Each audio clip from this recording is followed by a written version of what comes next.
Hi there, George Jackson here. Today I wanted to take you all through a bit of a bluegrass fiddle workout on the great old-time fiddle tune, Mississippi Sawyer. This is a great classic fiddle tune and is common jam standard in bluegrass circles all around the world. I wanted to take you through a couple of different versions of this. First of all, I'm just going to break down your classic standard Mississippi Sawyer. It's a simple melody. It should be absolutely attainable for all levels. Great classic repertoire piece to have in your arsenal to pull out a jam session, so we're going to go over that. Secondly, I'm going to take you through the version that I just recorded on my new album, Hair and Hide. I recorded that version with the great banjo player Wes Corbett, and that version I took some ideas from some West Virginia old-time fiddlers and kind of made a unique version using some of their ideas. We'll go over bits of that. There's some extra long phrase lengths and some interesting little ways around the melody. You can take some ideas from that to put into your classic Mississippi Sawyer setting if you like, or you can have a go at playing this version with your friends. Lastly, I'm going to take you through a transcription of the solo I took on the album for a bit of fun. There might be some ideas in there that you can take for your own soloing purposes. But let's get started on our classic Mississippi Sawyer. This is in D, the fiddler's key of D. I always like to just kind of go over a D major scale before we, or a scale of whatever key we're playing in before we start. Because we're playing in the key of D, we're going to do the D major scale. I like to start basically on the lowest note that we've got on the violin and finish on the highest note that we can get in first position. I think that's an interesting way of playing a scale. Rather than starting on D and ending on D, we're going to start on G and finish on the note B, which is our fourth finger on the E string, just to make sure that we have all of our fingers tuned into where they're meant to be in the key of D. That's just going to be a good way to get our fingers tuned into D before we start breaking down the melody. So I'm going to play that scale and I want you to play along. We're going to make sure that we have our third fingers at C sharp, nice and spaced out there, pushed forward on the G string. Our third finger is going to come back close to the second finger on the D and the A string, and then our second finger is going to move back towards our first finger on the E string. So those are going to be our three sort of hand positions. We've got the G string with our third finger pushed forward, D and A string are the same, third finger close to the second, and then E string, second finger close to the first. Okay, so let's do that first of all.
Okay, so now that we've got our fingers in tune, you could even try that one with double stops if you like. I'm not going to do it all right here, but if you really want to check your fingers are in tune with the key of D, we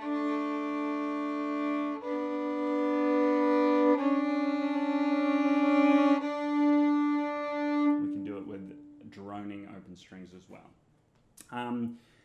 Let's have a listen to our classic Mississippi Sawyer. I'll play you a version here as if I would just be at a jam session, and then I'll break down the phrases for you.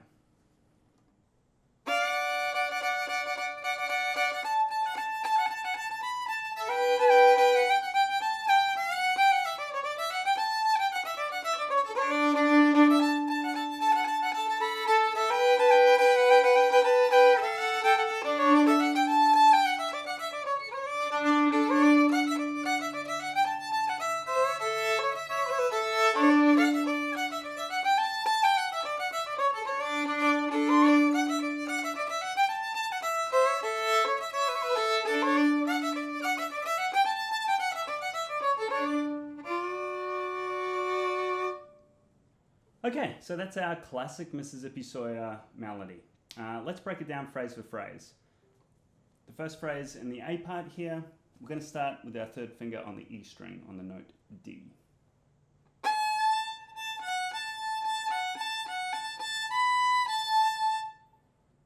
Okay, so play that along or sing along with it. I'll play that one more time.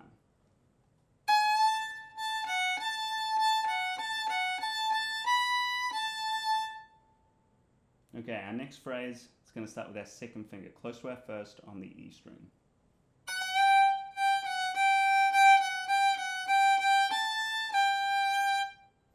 So we kind of have a rhythm going on between two notes in those first two phrases that stays the same. So first of all, we have third finger and first finger.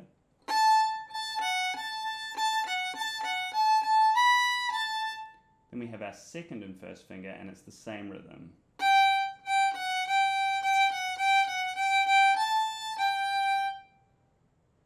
Okay. Third phrase.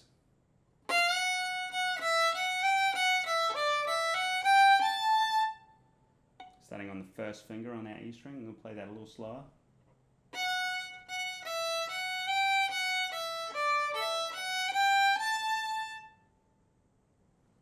And then our fourth phrase, our ending phrase.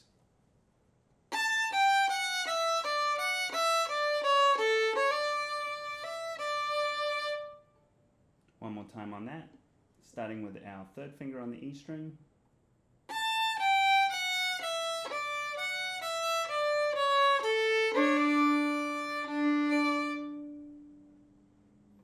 Okay, that's our whole A part. We just repeat those four phrases 2 times.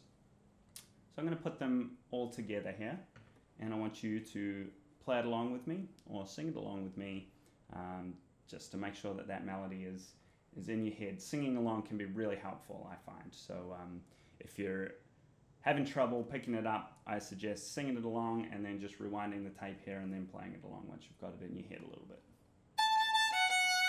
1, 2, here we go.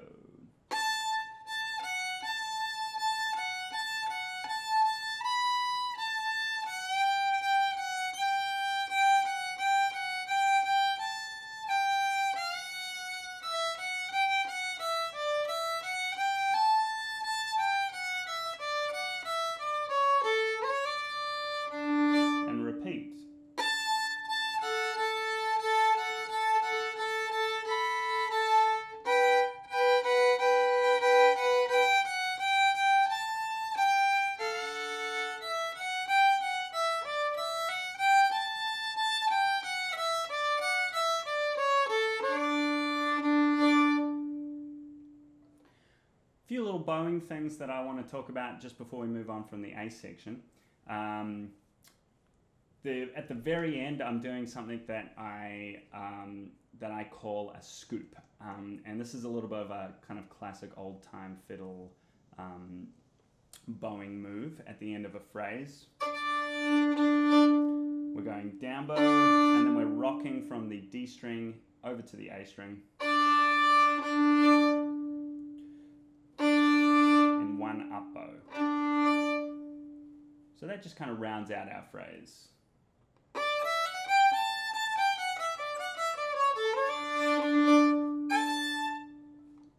We can start with an anticipation if you like.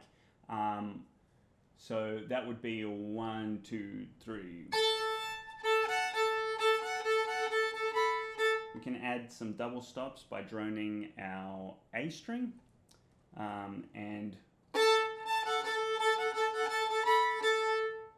our second phrase, droning our first finger on the A string. So we have that first finger, which is B note, kind of bringing it in from the G chord, which is where we're going at that point. Back to droning on the A.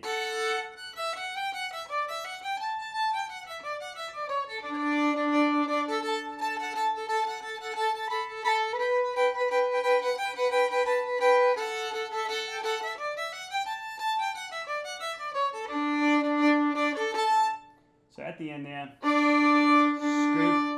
and I'm doing a down up as well, just to kind of reset. Or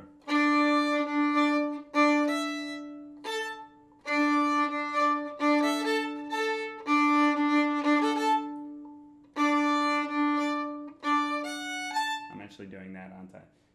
3, 1, 3.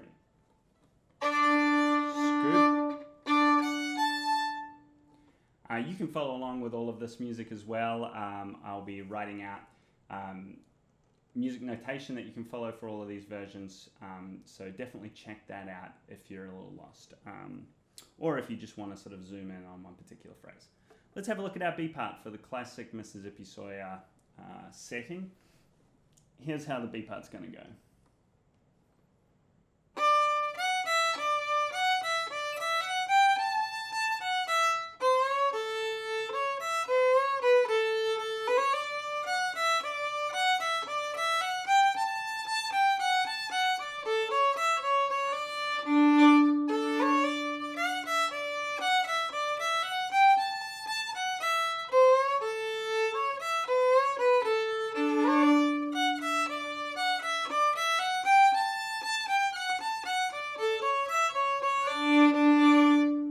Okay, so the first phrase in our B part is going to start with a little bit of a open 1, 2, 3, sort of a flourish to the third finger on the A string.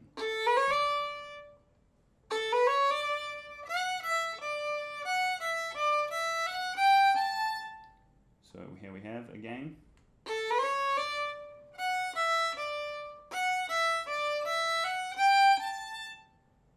Okay, second phrase.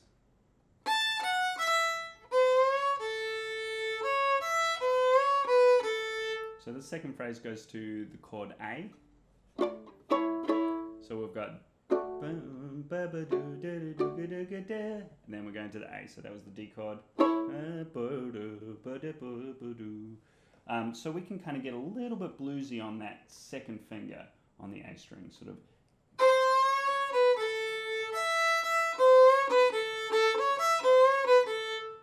Bringing out that slightly little bluesy feeling between the C and the C sharp note. With this sort of stuff, I always never quite like to give it fully away by getting up to the C sharp. You know, kind of stopping just a little bit before we reach that note. It kind of gives it a little bit more tension, I think.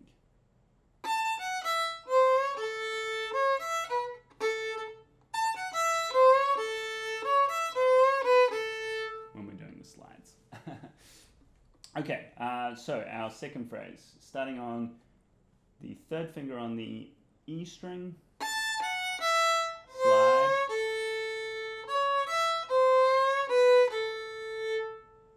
okay, our third phrase is going to be the same as our first phrase in the B part here.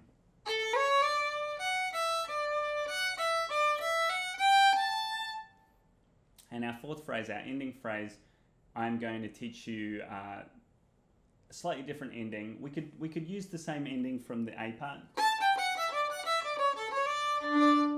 but I like this ending, and this kind of comes from my version.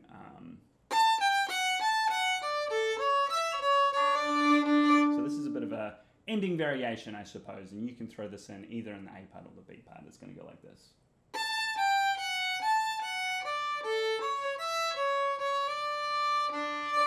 Again with the scoop bowing at the end there.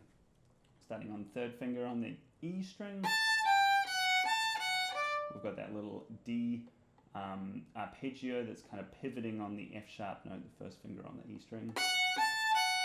So, and then we've got an A arpeggio, A, C sharp, E, C sharp, and finishing. All right, let's put our B section together. 1, 2, 3.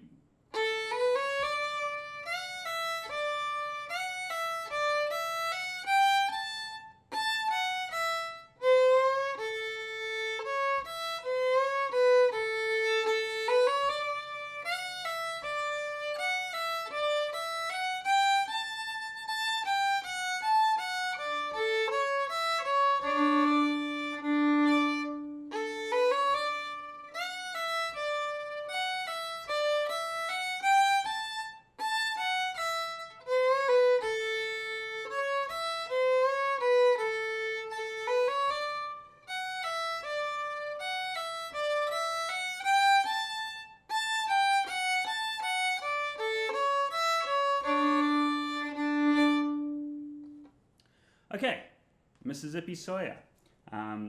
That's the way I would play it in a jam session. I think it's a great tune to call. Hopefully there's a few little extra things in there that you can think about as well that I was talking about. Now let's move on and learn the West Virginia style Mississippi Sawyer.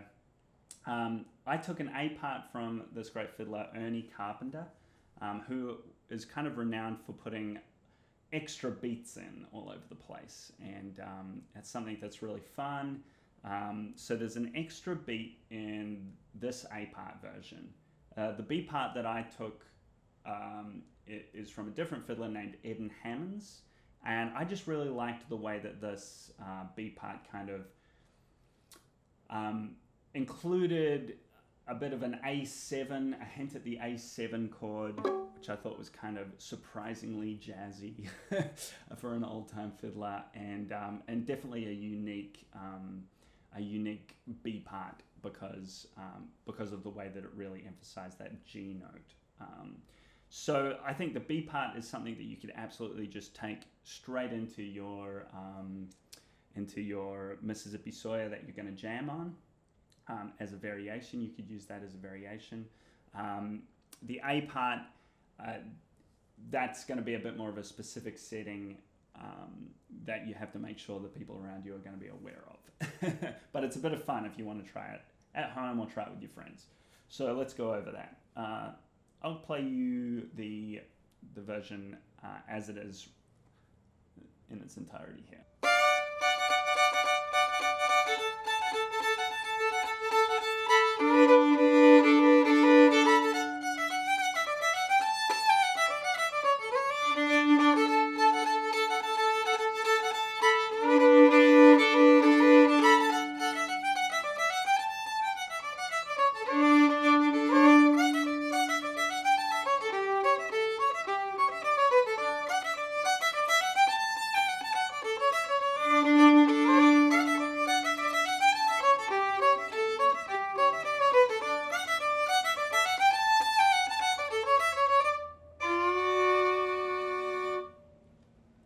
Okay, so I think this just kind of highlights something that I really enjoy about researching old fiddlers is that they really have some unique ways around these melodies that we all know so well. So I just think it's worth checking out some of these older versions and seeing what you can find. So I'm pretty happy with these little gems of ideas that I kind of found to make this version of Mississippi Sawyer. So I definitely, just a little aside there to encourage you to check out some of these old-time fiddlers, because I think that we can really bring in some of those great ideas and make some unique versions of some standard tunes that we all know and love to jam on in bluegrass. Let's break down the few little differences that we've got going on for this version of Mississippi Sawyer. So for the Ernie Carpenter A part, we're going to have, instead of just a regular 4 beats, that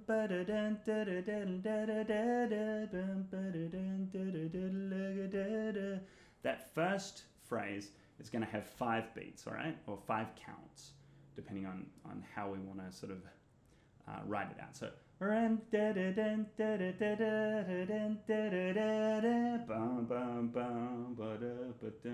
The rest is all just our 4 counts. It's just that one opening phrase that adds an extra beat. So we have a slightly different rhythm going on. Here's how that first phrase goes. 1, 2, 3, 4.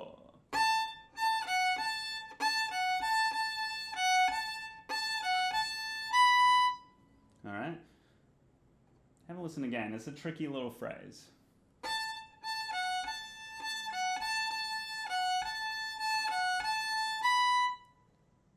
When we break down the bowing for that too, that's where a little bit of the mystery comes in, all right? We're kind of starting with our basic sort of Nashville Shuffle, long and a long. All right, so we can actually like spell out the melody with our bowing. We've got Nashville Shuffle.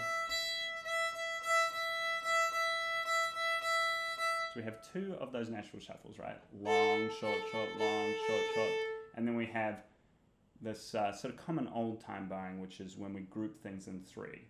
1, 2, 3, 1, 2, 3, 1, 2.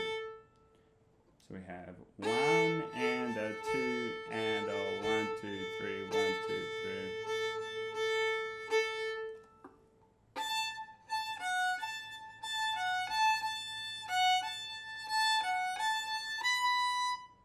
Okay, so my suggestion is just take a look at the music if you need to, whistle it along, sing it along until you've got it. We'll do it one more time here. 1, 2, here we go.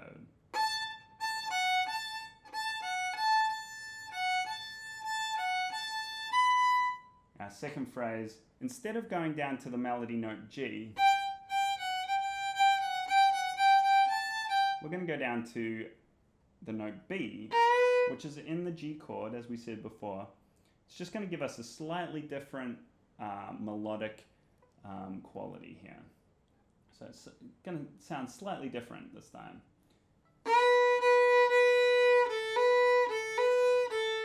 That's our second phrase.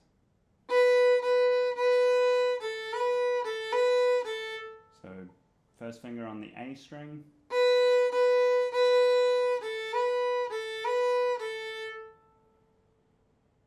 Okay, our third phrase.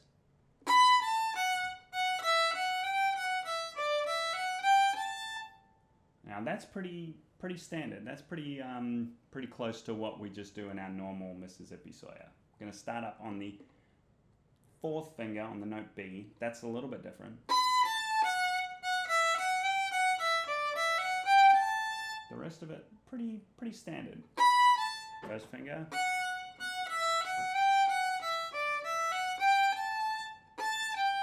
And our ending is exactly the same as our ending in the normal version.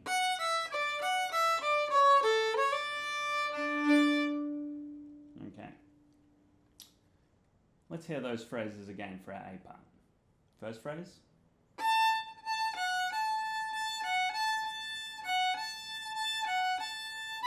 Second phrase.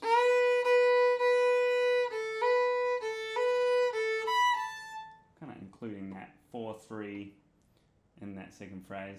Third phrase.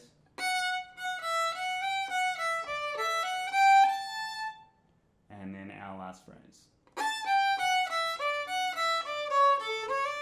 I'm going to repeat that all. Okay, let's put them all together. Sing it along here, or play it along. 1, 2, here we go.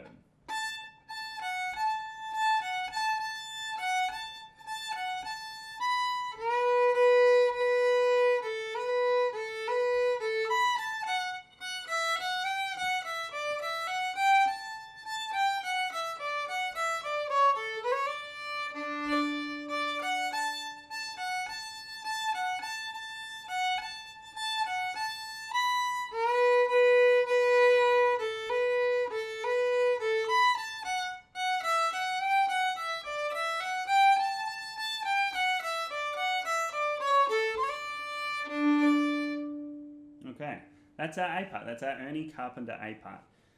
The tricky part really that I would sort of argue is that 5-beat phrase. Da da da da da da da da da da da bum but it's pretty fun when you get it. 1, 2, 3, 5, 1.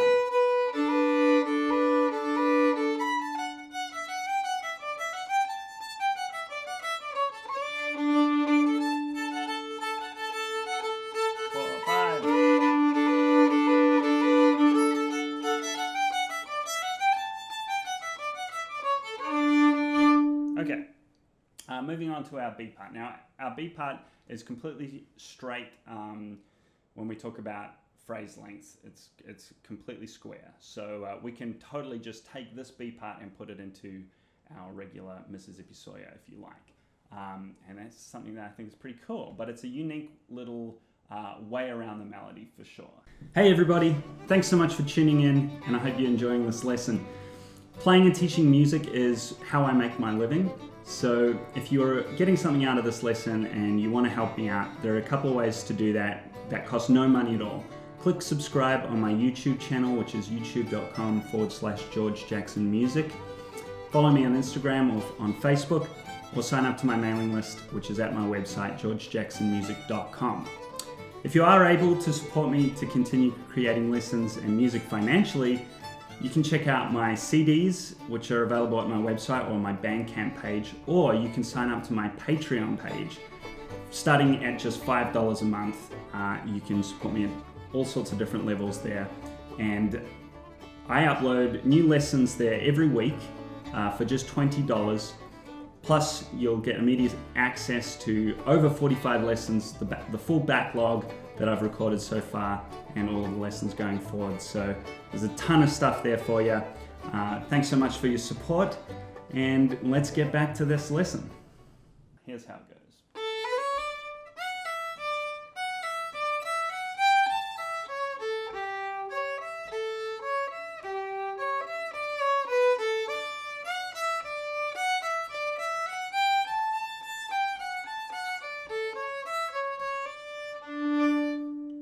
Okay, let's break down those phrases. First phrase.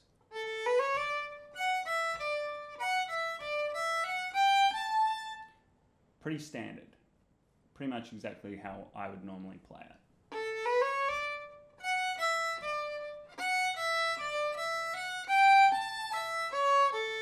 We're going to finish off with that little descending A major arpeggio. So let's hear that one more time.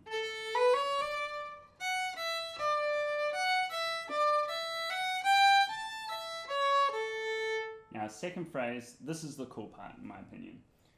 We're starting on the note G. So we're going to an A chord here, but we're starting the phrase on a G.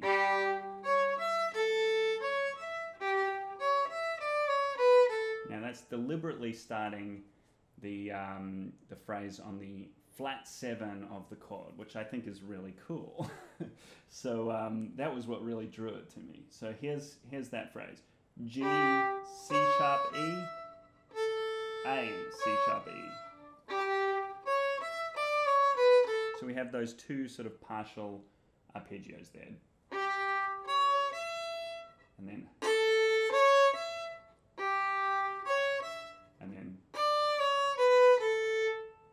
3, 2, 1, open there at the end. Okay, so that's our second phrase. One more time. 1, 2, here we go.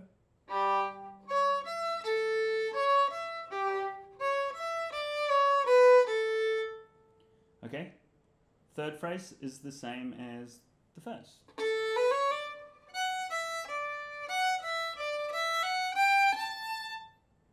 Except we're not going to do our descending, which is what gets us into our second phrase there. We're just going to... And then we're going to do the same ending that we did the last version that we had a look at.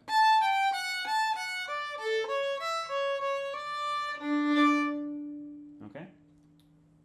Let's have a listen to those 4 phrases again. First phrase.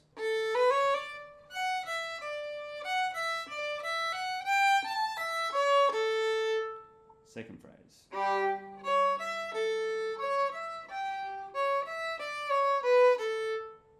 Third phrase, pretty much the same as the first phrase, minus the descending arpeggio.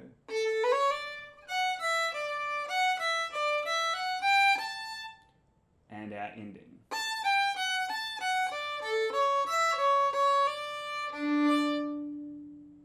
Let's play our B part a couple of times through. 1, 2, 3.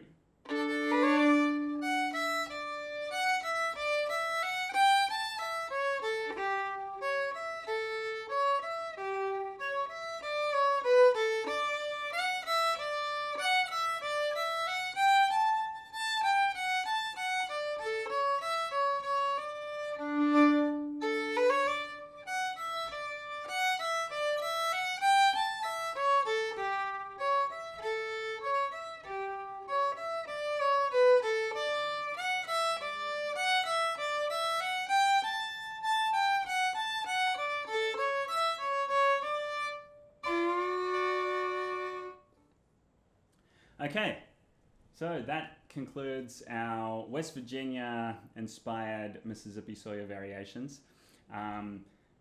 Lastly, I'm just going to quickly sort of guide you through a bit of a transcription of the solo that I took when I was recording this tune with Wes. We did do improvising these solos in the studio, which is always a little risky. But I was quite happy with how this little solo came out, and I like some of the ideas. So I'm going to sort of break them down for you and explain the ideas the reasons why I might have chosen those things. And maybe those are some things that could help you or that you would be interested into taking into your repertoire when you're soloing. It always helps, I think, to look at what other people are doing, and if you like some of those ideas, take them and put them in your own way. So I'm going to break down my solo from that album, and hopefully that'll be something of interest and helpful for you. So I'll play it to you first. This is how the solo went on my album.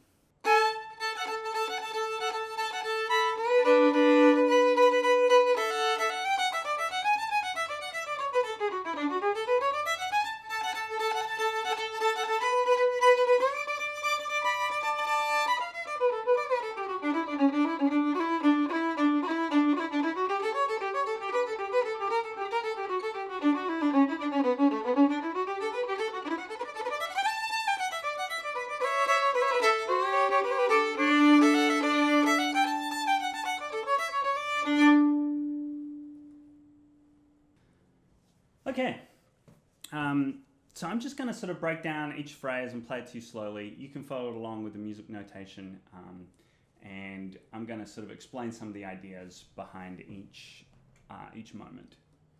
So I started out basically just playing the top of the melody. That first phrase is pretty much exactly the same as I would just play the melody. The second phrase, I decided to sort of add an octave on top of the melody note. So instead of, I end up going,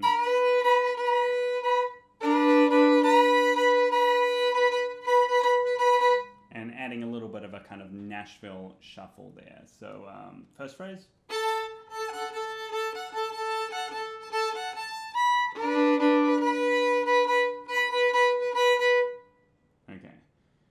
Tricky to get in tune.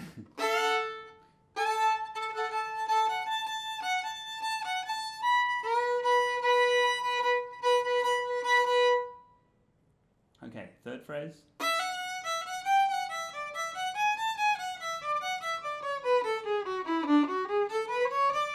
So I'm basically starting out with the melody as it would normally go.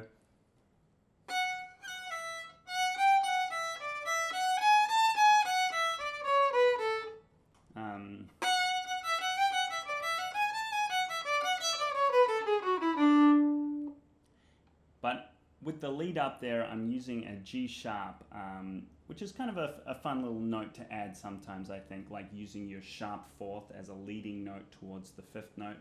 And so I decided to keep using that note and to use it down the octave as well. So our third phrase.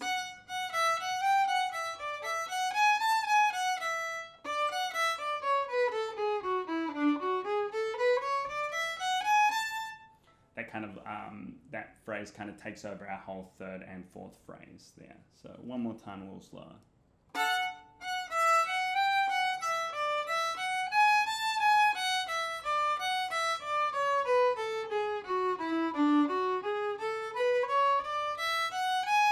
And that's going to lead us back to the top of the second A part.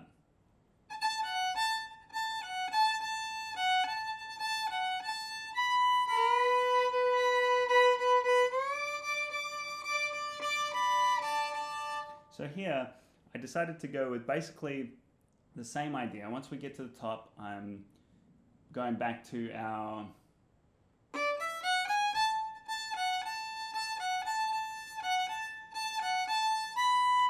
sort of standard way of playing the A part as per this version. Then the octaves from the time before.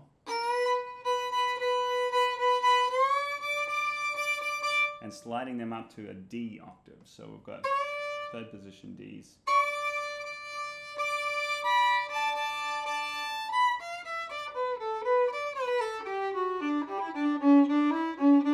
So once we're up there,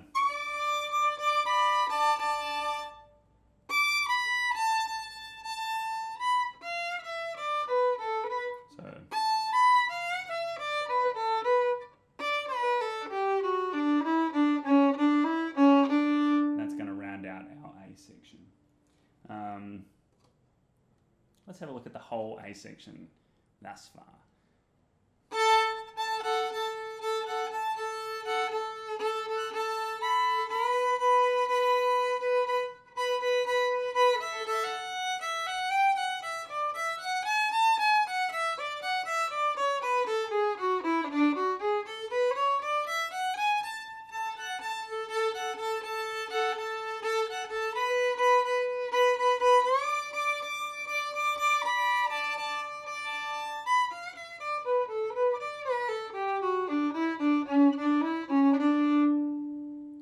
Okay, we're heading into the B part here.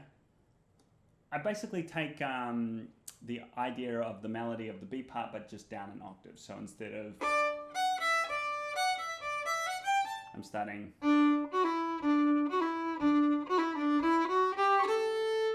So that's our first phrase there.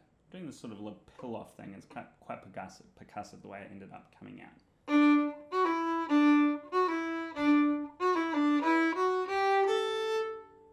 Okay, next up, I'm taking that idea from our B section with our big G sort of,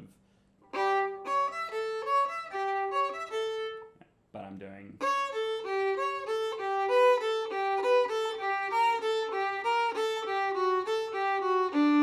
So just heading between those notes, C sharp, A, D, and then B, A, G. B flat.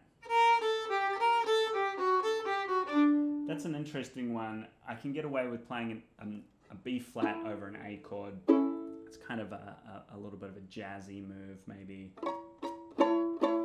And it creates a little bit of tension. It's definitely not a standard thing, but I really like that sound. If you can get away with putting that note in there. Especially on the 5 chord. So if you're the 5 chord being A in this case.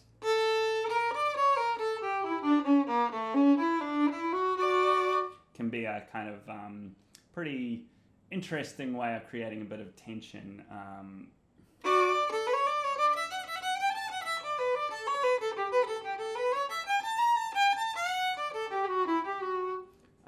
A way of kind of resolving something with a little bit of a tension back to the D. So B flat.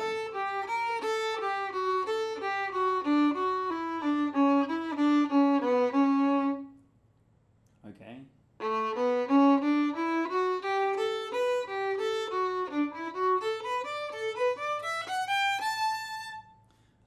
This little triplety phrase, I'm sure you've heard fiddlers, Michael Cleveland or Aubrey Haney or Mike O'Connor doing stuff like this before, and it kind of just came out in that moment in the studio, which is kind of fun. it's a really difficult thing to do. I don't quite pull it off, in my opinion, as well as those guys do, but it's a fun little idea to get that kind of bow skippy thing. Really, the trick with that is not sort of a spiccato kind of thing like this, but if you get it at the right velocity, if you're going fast enough and you're moving the bow quick enough and pressing into the string enough, then it starts sort of skipping on its own, if you're in the right part of the bow as well. It does kind of require a certain amount of speed to get that really.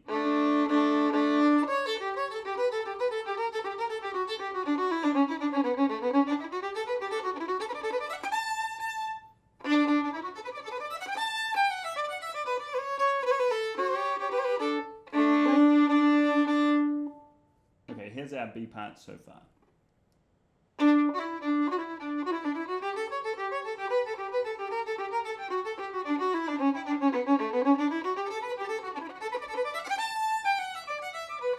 So once we've reached that,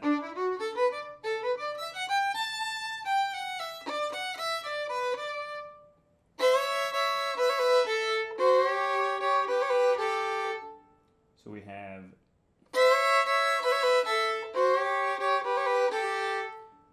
kind of taking again those ideas from just your standard Mississippi Sawyer, and then our variation with our G note. And then I'm basically going to finish off the solo with just straight back to the melody.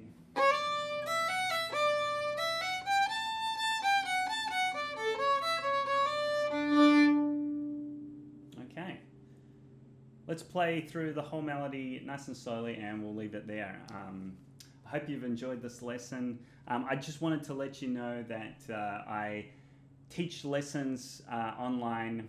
I do in-person lessons, but I have a Patreon page which has over 60 pre-recorded lessons kind of similar to the setting of this lesson, and you can access all of those videos for just $20 a month, or you can access a portion of them and one new video each month for $10 a month. The $20 a month, you also get a new lesson that I'll record every week. So there's tons of material up there on my Patreon page. So I hope you'll come and join us if you've enjoyed this lesson. Check out my albums. My new album, this one here, Hair and Hide, is coming out at the end of October, on October 29th. There's already one track available up on Spotify, which is Mississippi Sawyer with Wes Corbett. So I hope you'll check that out. And there's a few videos online as well. But thank you so much for joining me. Thanks to Bluegrass Unlimited. And let's play through this solo one more time here, nice and slowly. 1, 2, 3, 4.